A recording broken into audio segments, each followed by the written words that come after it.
After doing thousands of hours of either interviewing as a corporate recruiting leader or interview prep as a career coach, I'm going to let you in on a little secret.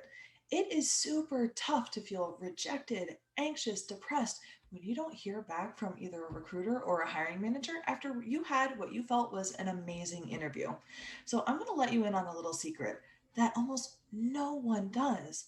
They never lock down next steps when it comes to interviewing. If you don't know me, my name is Dennison, and I help directors, VPs, and executives land their next six-figure jobs within 90 days. And I'm going to tell you that professionals of all levels make this critical mistake of not locking down next steps. And if you're going on an interview anytime soon, make sure that you don't make this mistake. So let's talk about locking down next steps. When you're interviewing with a recruiter, here's what their day looks like. They're interviewing anywhere from 8 to 12 people a day for upwards of 20 requisitions. So they're talking to a lot of people. If you're interviewing with a hiring manager, they're busy because they have someone that they're looking to fill, and they're most likely doing the job of that person. So they are busy as well. So go ahead and do yourself a favor and do the interviewer a favor and lock down the next steps in the job process. Here's how you do it. At the end of the interview, most likely they're going to ask you for if you have any questions, or they're going to say, "Thank you so much for coming in. We've had a great conversation." What you're going to want to do is, "Hey, thank you so much, so and so. I had a great time talking to you as well. Let me ask you, what are the next steps?"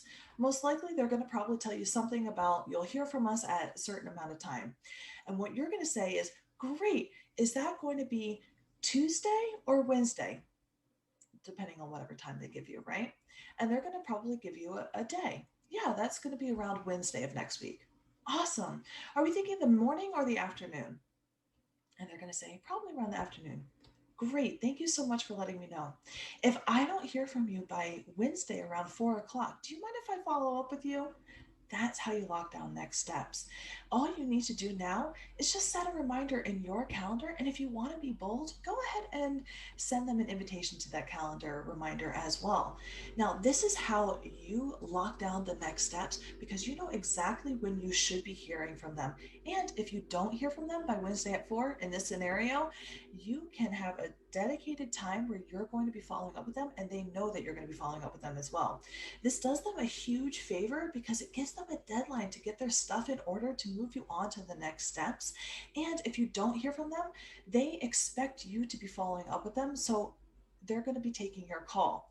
This is a great way for you to be controlling the process and get rid of any of that worry, rejection, and anxiousness that comes when you don't know what's going to be happening next in your job candidacy for that role. So do yourself a favor, do your interviewer a favor as well, and set next steps and take control of your job process. And be one step ahead of your competition. So, if you have any other career related questions, just shoot me a message and I'd be happy to chat with you.